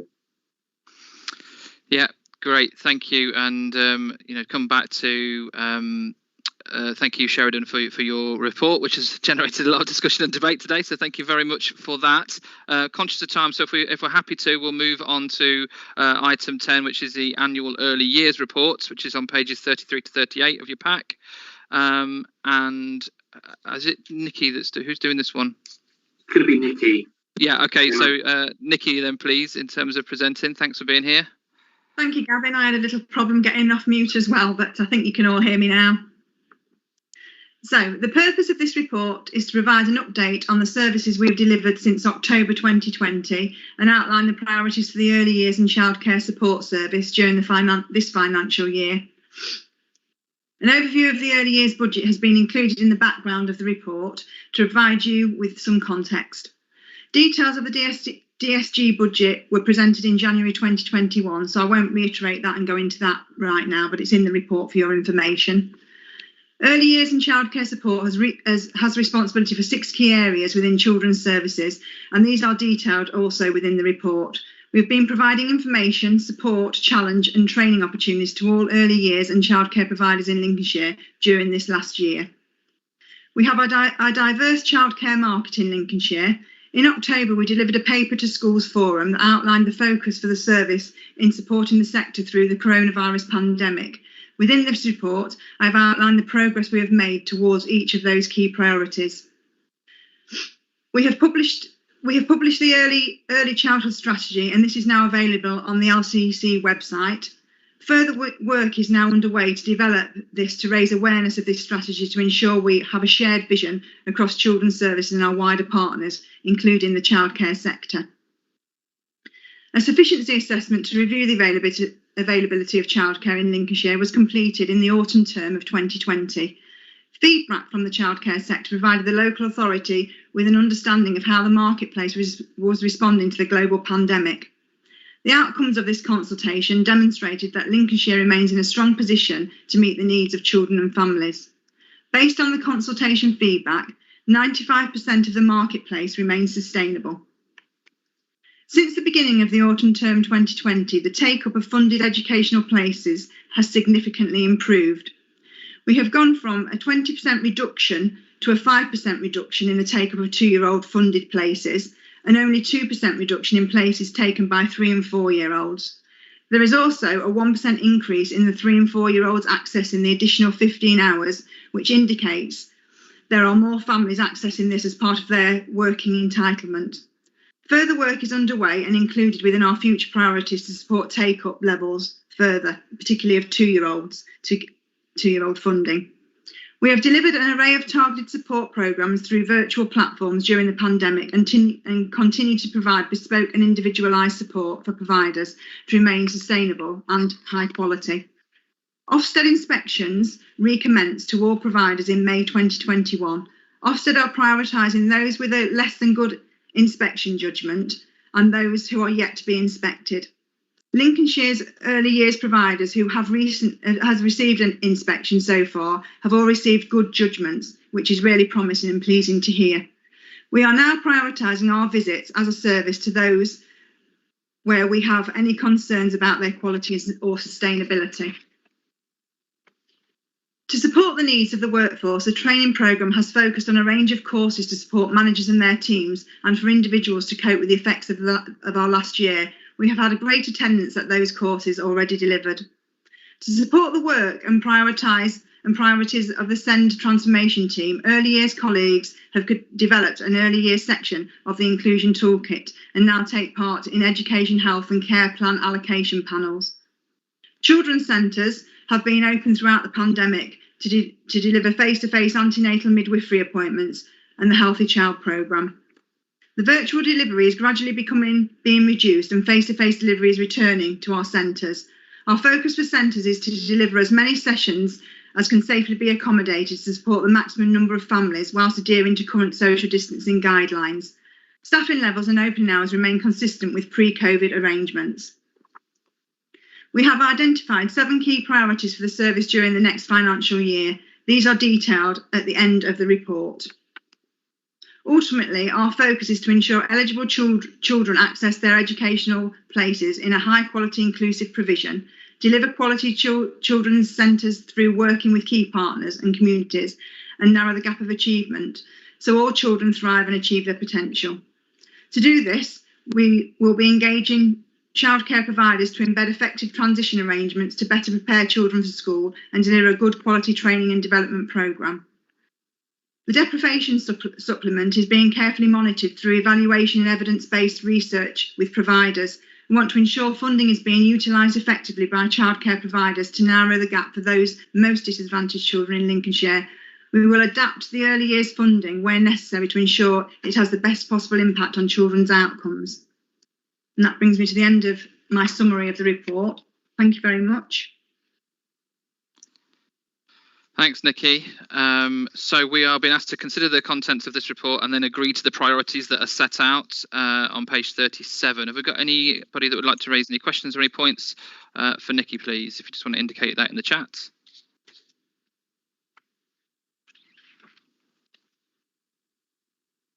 Looking very quiet, Nikki. You might have sat with us for that time with no questions. Oh, I've got one. Oh, no. Amy, over to you. Hello, everybody. Thank you very much, Nikki, for your report. I found it really interesting. It's actually the first one I've seen since I've been part of the forum, so useful reflection. I've got a few questions around page 37. No, I haven't, sorry, around the Children's Centre agenda.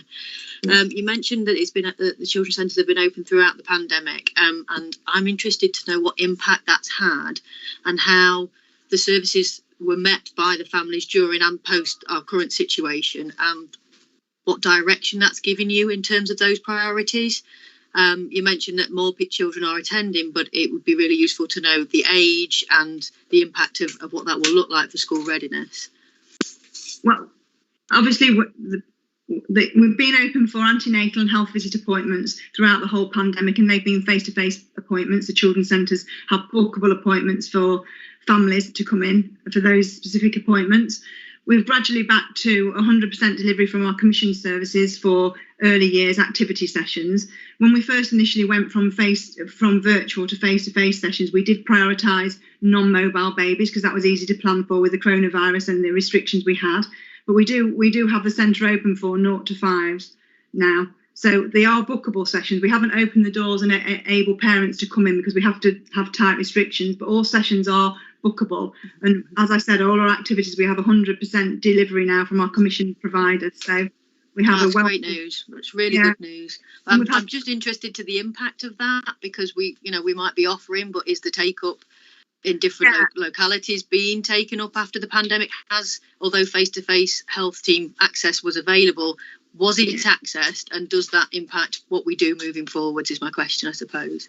Absolutely, Amy, and it's a really good question because as a local authority we were concerned when we started doing face-to-face, are people going to take up that, or are they still going to be nervous about coming back to the centres? But we have seen people coming back to the centres and we can't put groups on fast enough to catch up with the demand. So absolutely they're coming back.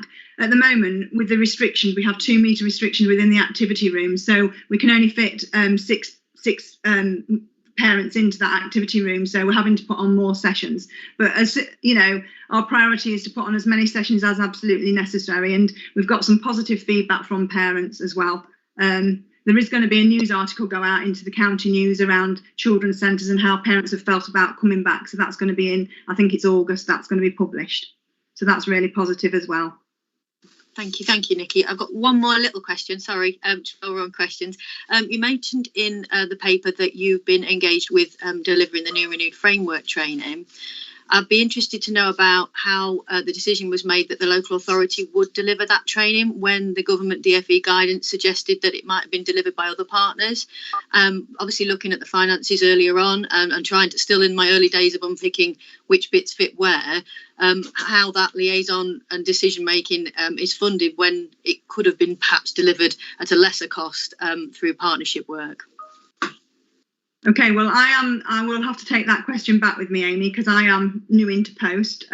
We do have our advisors in anyway who deliver that training anyway. So I guess that was just seen as the best idea to do. But I will take that question back and see if there's any decision making around that, and I can get that back to you. Thank you. Thanks. I just want to apologise for my machine is very slow. I don't know whether anyone else is finding any other difficulties on their end, but my machine is very slow when I'm trying to either unmute or put anything in the chat. So please excuse that what looks like a grumpy emoji face in the side. That was meant to be a thumbs up. It just was lagging behind. So apologies for that. Mark Popperwell, you want to come in there?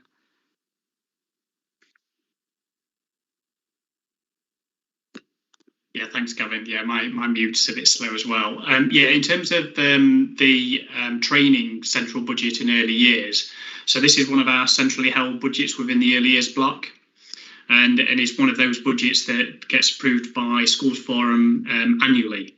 So if I refer you back to the January paper, you'll be able to see there all those centrally held budgets, of which training is one of them.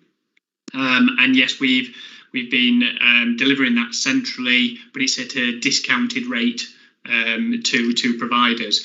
But again, it's if I refer you back to that paper, have a look at that and clearly feedback any of your views, and then those can be considered when we actually review the budgets in that January paper.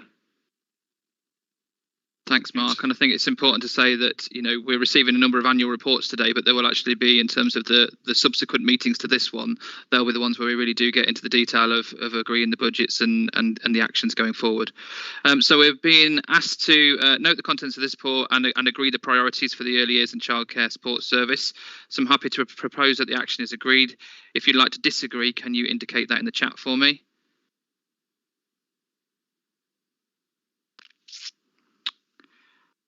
Okay, thank you very much, Nikki. We'll move on to item number 11, which is Lincolnshire's alternative provision arrangements. This is on pages 39 to 44 of your pack. And I'd like to invite Mary Meredith, Head of Inclusion, to present the report. Over to you, Mary. Thank you very much, Gavin. Yeah, it's another note the contents one, so I'm not going to go through line by line, just to draw out some of the key points, really. So the background section describes the reason really for our current arrangements with alternative provision. So some of you remember that back in 2016 and the years leading up to that, we had an exclusions crisis in Lincolnshire. And at that point, Schools Forum agreed to invest to save. So we commissioned a behaviour outreach support service to help schools intervene early. And we also decided that we'd use our alternative provision sector differently by opening up places for intervention rather than it just being about 6-day provision after a permanent exclusion. Two key changes. At the same time, Wellspring Academy Trust took over what was the old Lincolnshire Teaching and Learning Centre and became our key strategic partner in terms of alternative provision arrangements in Lincolnshire. Because we now have two routes into AP, we have the permanent exclusion route and the intervention pathway. There's an ongoing challenge, obviously, about managing capacity, because potentially, if permanent exclusions went back up, then we wouldn't have any capacity left for intervention unless we expanded, which, of course, we're not in a position to do with the high needs block being where it is. Neither do we want lots and lots of children in alternative provision. We want them in their mainstream schools as far as possible. But really, the gist of this paper is to reassure Schools Forum that we have a system now that does feel sustainable. It's performed well over the last few years and is a solution, I think, for the long term. So in terms of our arrangements for AP, I've said already that Springwell Lincolnshire is the strategic partner. We have 252 places with them in 63 different sites in each of the localities. So there are 4 Springwell sites, fantastic state-of-the-art free schools that were built a couple of years ago. I don't know if any of you have managed to visit, but they really are stunning buildings and providing an excellent service for children, whether they're excluded or on intervention places. Schools have worked with us really well in terms of sustaining that low rate of permanent exclusion, which allows us to work more creatively with our AP partner. And because of that low rate of exclusion, we've actually been able to, via 18 of the 252 Springwell places, into SEMH. So effectively, in each of the 4 Springwell sites, there's a class which is a special school class of SEMH primary aged children. That was introduced this year. That's been a very positive development, because prior to then we had the one main provider of primary SEMH, which was Fortuna. So it was very Lincoln centric, and now we have a better distribution across the county, and it's relieved some of the pressure in relation to SEMH places, because there has been significant challenge around there in recent years, an increase in that cohort. So very grateful to our partner there for responding flexibly to the wider challenges in the system. Our other partner in terms of alternative provision is Build the Future. Some of you may remember that I came to Schools Forum in 2018 to suggest that a vocational offer was lacking really in Lincolnshire. We used to have one through the old Solutions 4. Spring were very much more the sort of not vocational centres, a therapeutic offer you might describe it as. And we wanted something different for our Key Stage 4 cohort of permanent excluded, to re-engage them, to perhaps open up pathways into work, apprenticeships and so on. So we went to the market. Build a Future won that contract, and since then we've had 75 Key Stage 4 places with Build a Future, with an option of 50 more should we need them. So they're sort of spot purchased on a case by case basis, which gives us lots of flex in the system. We're not paying for places that we don't need. So that's a really positive arrangement. And is ongoing. The ladder, as I've said, is performing well. We make adjustments to it every year. It doesn't stand still. Fundamentally, it remains the same. Those familiar steps of the PSP, the BOSS, the intervention place. But there are tweaks. There's always refinements.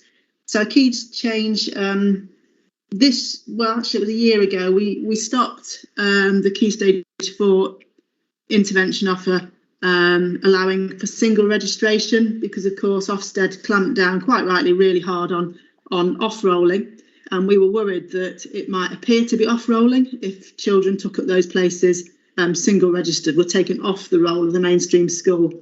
So now they're all dual registered. If they're on a Key Stage 4 alternative pathway, the mainstream school remains invested in the pupil. The charge, which is quite a modest charge compared to the actual cost of these places, is adjusted year on year in line with OIPU. So it's 50% of OIPU, there or thereabouts, pro rata. And another change this year is that if a pupil has a plan, and actually these are very small in number, but if a Key Stage 4 pupil has a plan and moves into alternative provision via the ladder, then we withdraw the top up for the school, because obviously if we don't do that, there is some double funding going on, because you're paying for the specialist place and there's top up going into the school as well, and that just doesn't make sense.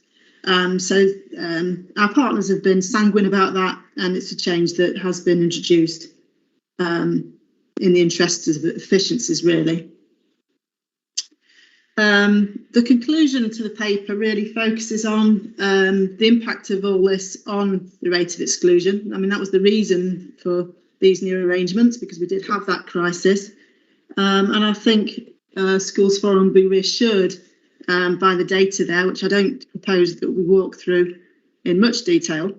But you can see that we had an immediate response really from primary schools, a dramatic reduction in the rate of permanent exclusion from primary. It was slower to come with the secondary sector, but we have now seen it definitely lockdown has skewed the data somewhat. It's not as easy to see and to make those comparisons year on year, but we can be confident that the rate is lower from secondary schools. It's interesting always to look at the period up to Christmas, because that every year is the highest period for exclusion from secondaries, and it was down by 50% 2 years ago, and that was before lockdown. It felt very different, and again this year with schools reopened, we're not seeing the high numbers that are being experienced across the country. So that's a huge credit to the sector. I'm really grateful for the buy-in to these arrangements.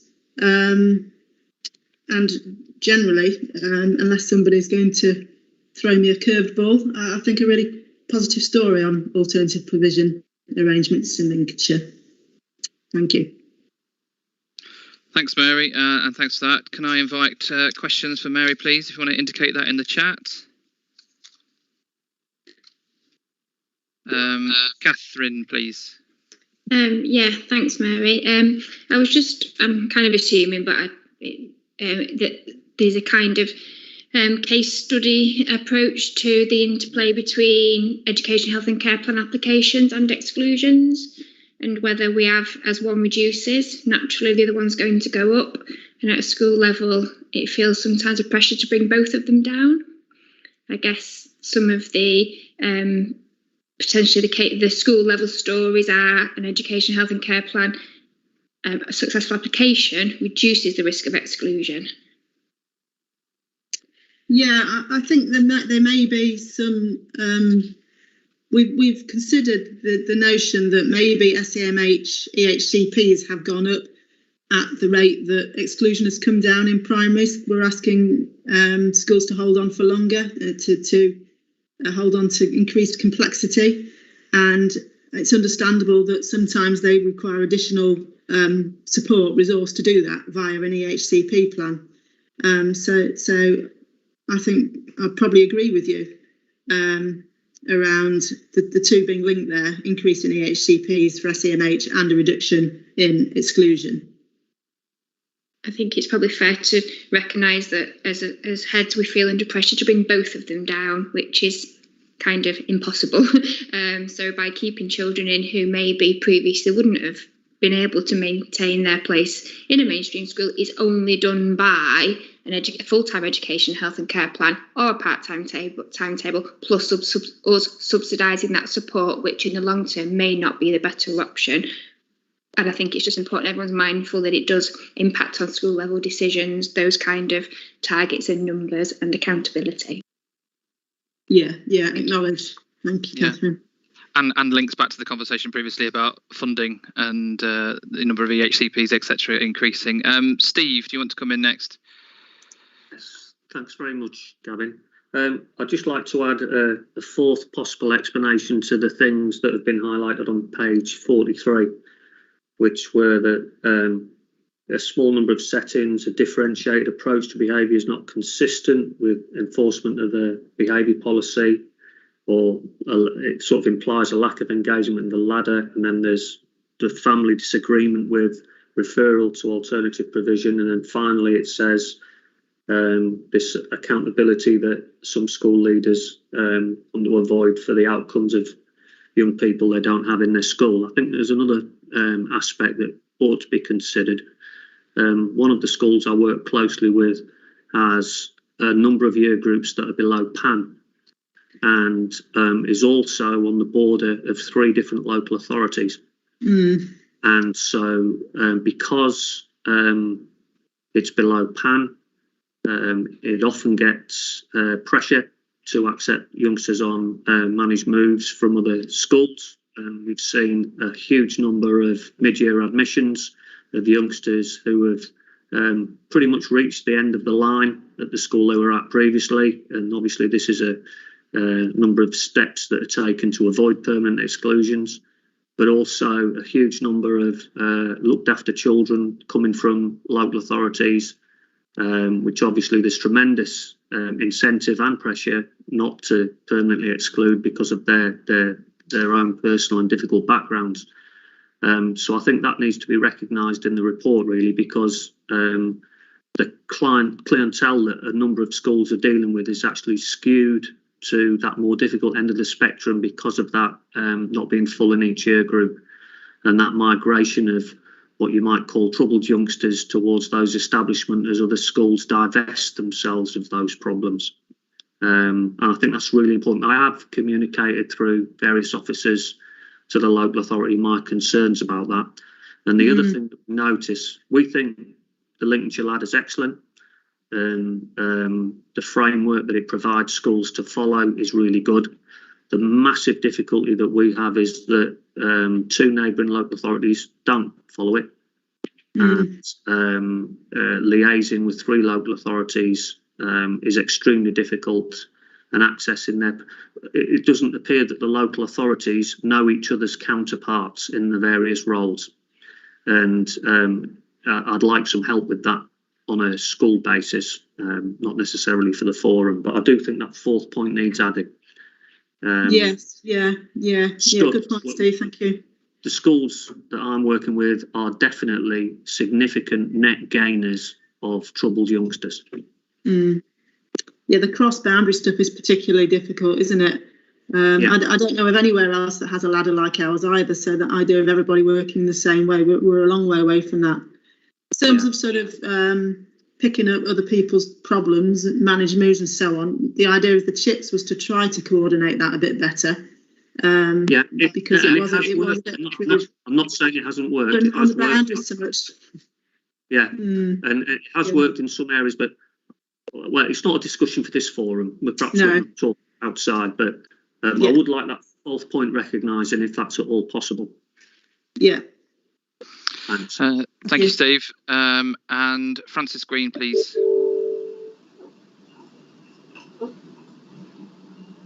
Sorry, struggling to turn the camera on there.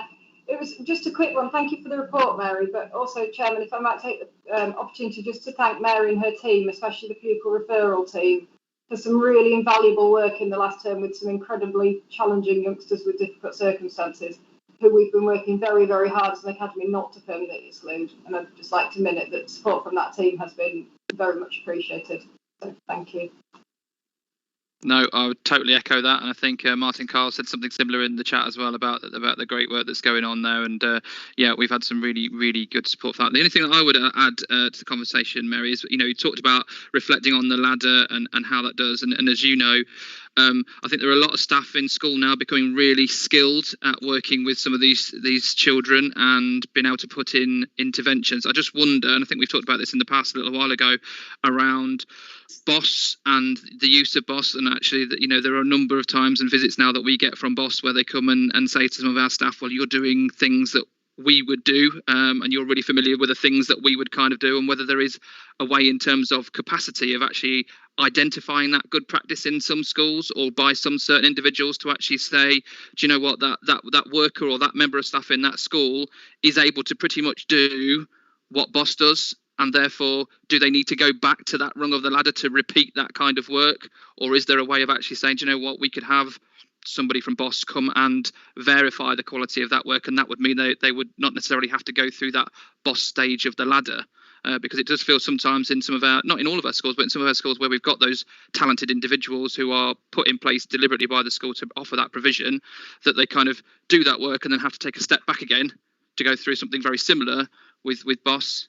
I don't know. We've had that discussion before, and I think it has merit definitely to consider that. I suppose one misgiving might be that, from my point of view, the evidence-based changes, but BOSS evolves. They acquire, new approaches, new interventions. Recently, it's been the regulation toolkit, so it's not a service that stands still. And it's so much better than it was 4 or 5 years ago when they moved into Lincolnshire. Yes, so I'd hope to think a lot of the time they're bringing something quite new to even the schools like yours, Gavin, where I know that the practice is exceptional around inclusion.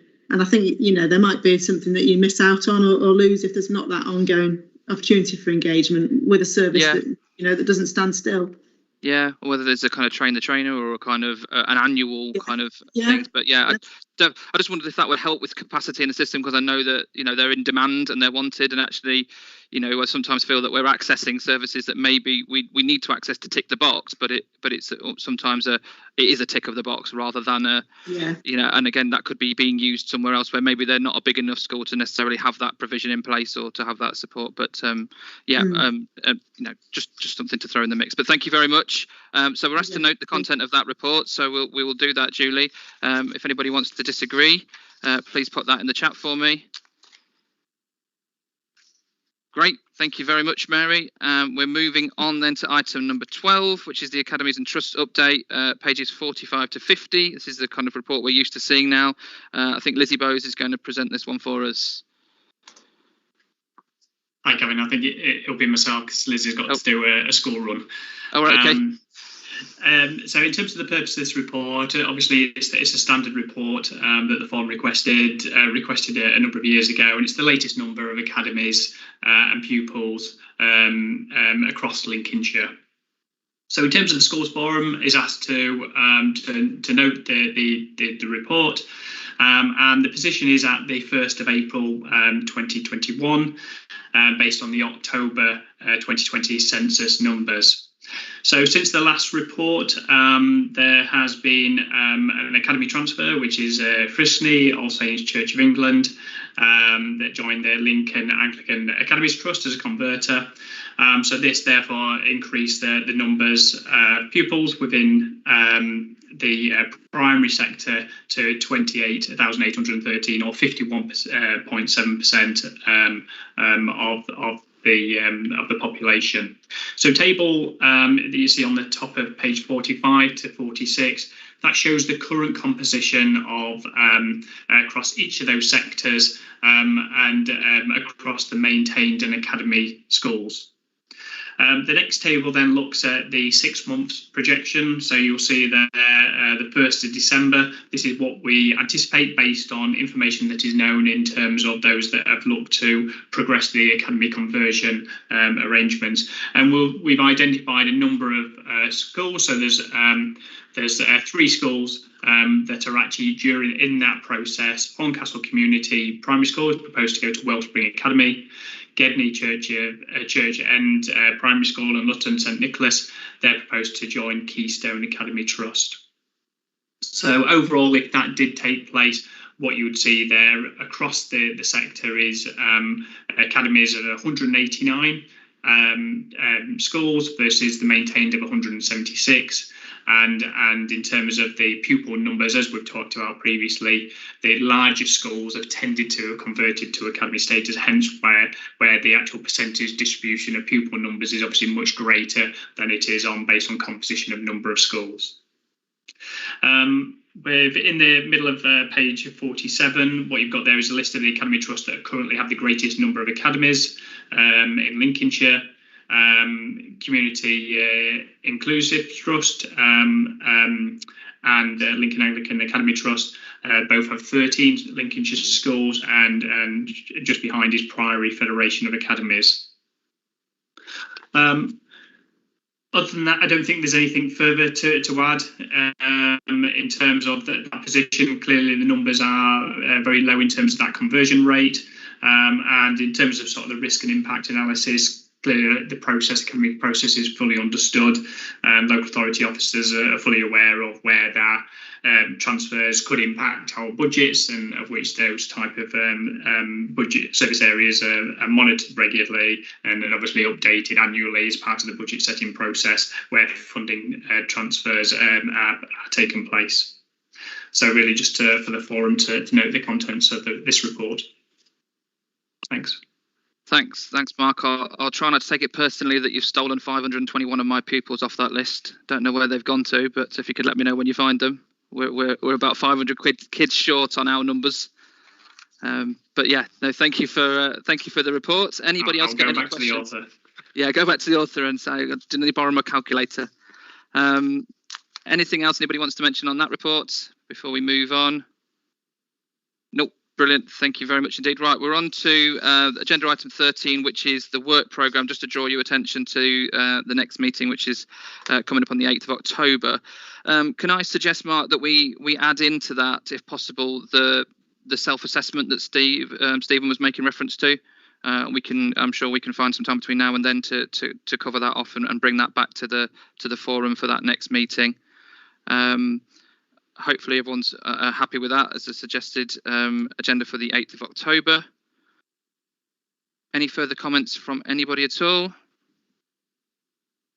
Right, so that concludes the business of the meeting. Thank you all very much for your attendance and participation today, and we look forward to seeing you on the 8th of October for the next meeting. Thank you all very much indeed.